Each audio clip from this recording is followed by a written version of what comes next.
Indra Syafri sempat menyoroti nasib pemain timnas Indonesia era Evan Dimas yang dulunya digadang-gadang menjadi generasi emas, tapi kini justru malah tak terlihat. Timnas Indonesia muda era Evan Dimas dianggap sebagai generasi emas. Sebab, kala itu tampil luar biasa dengan menyabet Piala AFF U19. Sayangnya dengan berjalannya waktu, pemain-pemain muda yang kala itu diprediksi bakal membawa skuad Garuda Berjaya malah melempem. Kasus terbaru ada Evan Dimas yang baru saja dilepas oleh Persik Kediri.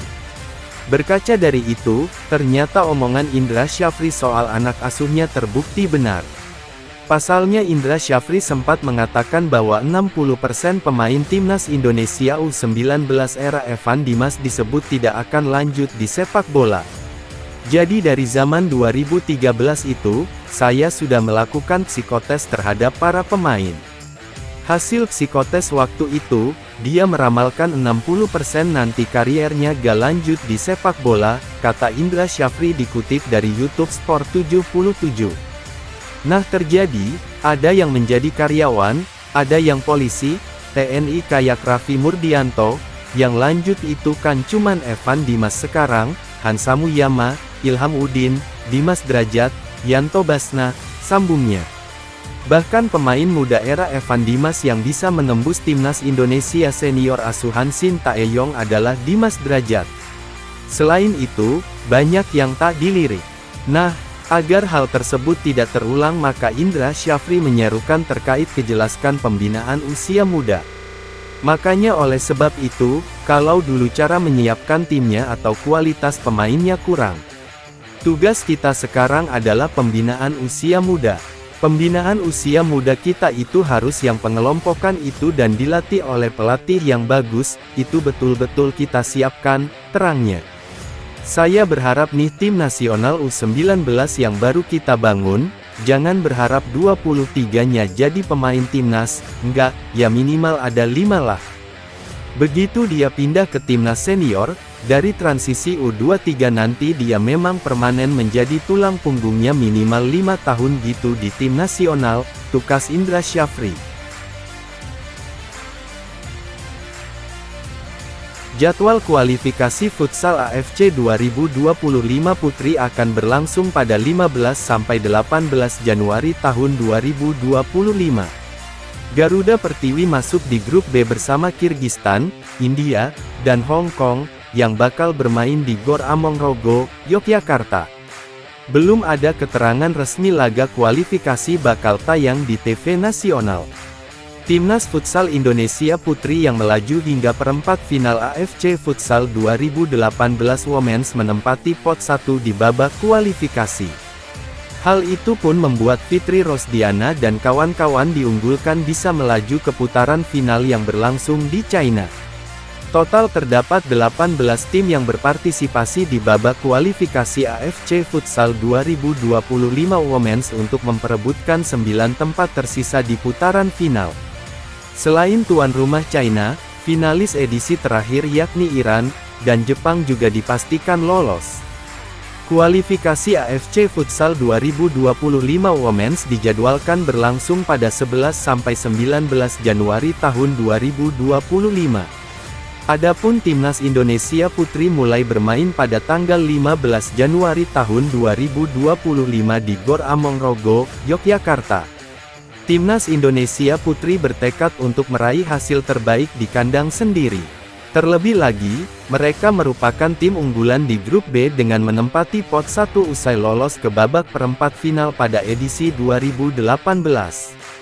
Di laga pertama, Timnas Indonesia Putri menghadapi Kirgistan pada tanggal 15 Januari tahun 2025.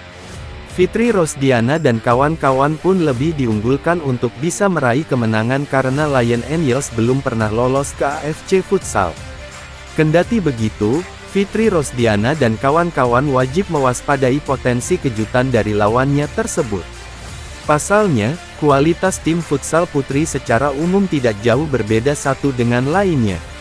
Setelah menghadapi Kirgistan, Timnas Indonesia menghadapi India di laga kedua yang berlangsung tanggal 17 Januari tahun 2025. Sama seperti Kirgistan, India juga belum pernah lolos AFC Futsal sehingga secara kualitas masih di bawah Garuda Pertiwi.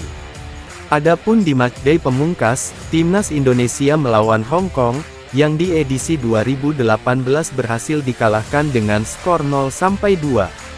Saat itu, Garuda Pertiwi menang lewat gol yang diciptakan Fitri Rosdiana dan Febriana di babak kedua. Apabila mampu finish di dua besar klasemen akhir babak kualifikasi, Timnas Indonesia akan lolos ke putaran final AFC Futsal 2025 Women's. Selain itu, ada pula satu tiket terakhir melalui peringkat 3 terbaik dari 4 grup yang ada. AFC Futsal 2025 menjadi turnamen penting bagi Timnas Futsal Indonesia Putri. Jika melaju ke putaran final dan lolos ke babak semifinal, mereka otomatis melenggang ke Piala Dunia Futsal Putri 2026. Belum ada keterangan resmi mengenai stasiun TV yang akan menayangkan kualifikasi AFC Futsal 2025 Women's. Adapun laga resmi berlangsung pada 11-19 Januari tahun 2025.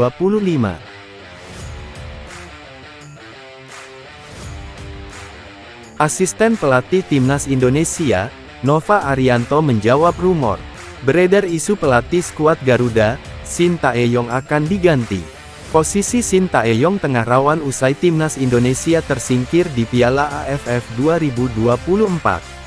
Bahkan, Shin juga dievaluasi oleh Ketua Umum Ketum PSSI, Erick Thohir. Media Italia, Tuttosport turut memanaskan rumor pergantian pelatih Timnas Indonesia.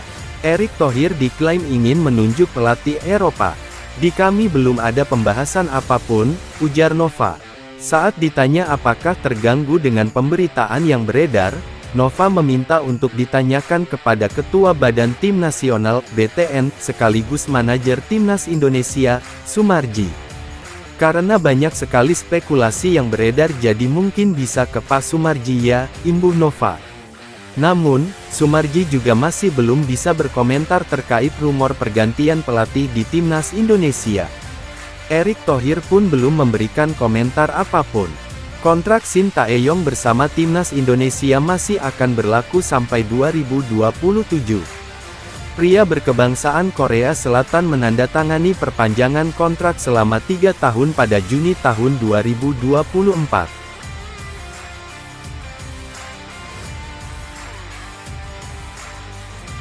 Futsal Indonesia kembali mendapatkan pengakuan dari kancah internasional.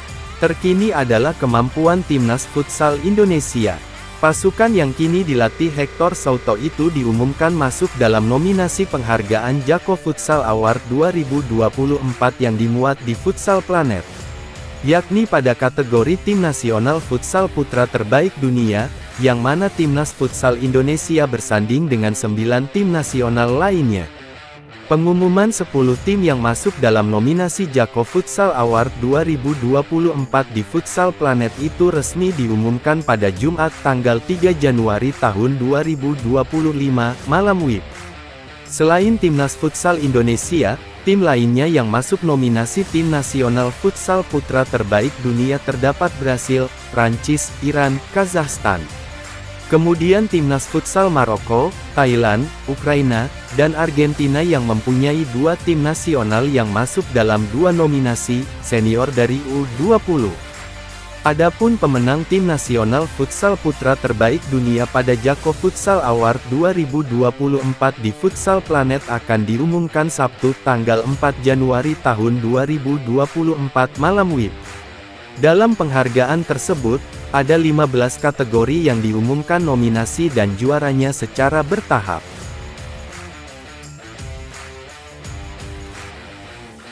Asnawi Mangkualam dikenal sebagai pemain Timnas Indonesia yang populer bahkan sukses di luar negeri.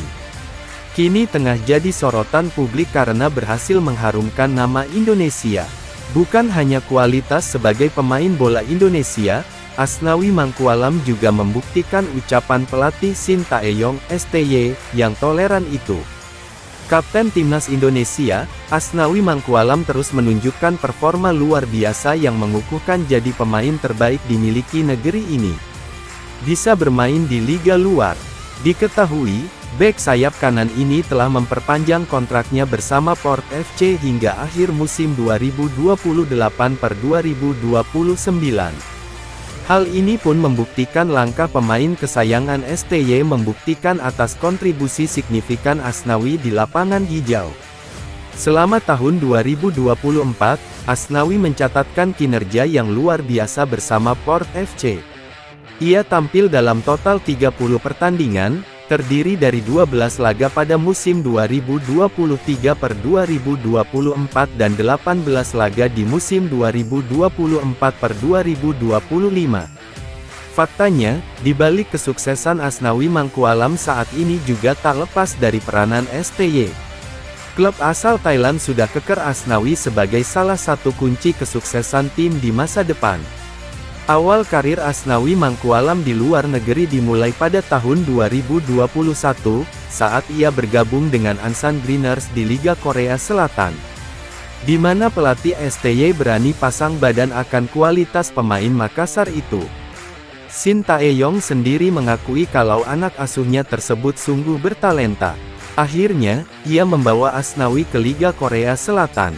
Hal tersebut dalam siaran di kanal YouTube beberapa waktu silam. Shin Tae-yong akhirnya mengungkapkan alasan membawa Asnawi Mangkualam ke Liga Korea. Karena dia adalah pemain punya gaya bermain bolanya sangat cocok dengan gaya Korea, kata Shin Tae-yong di YouTube Myeongjangdal.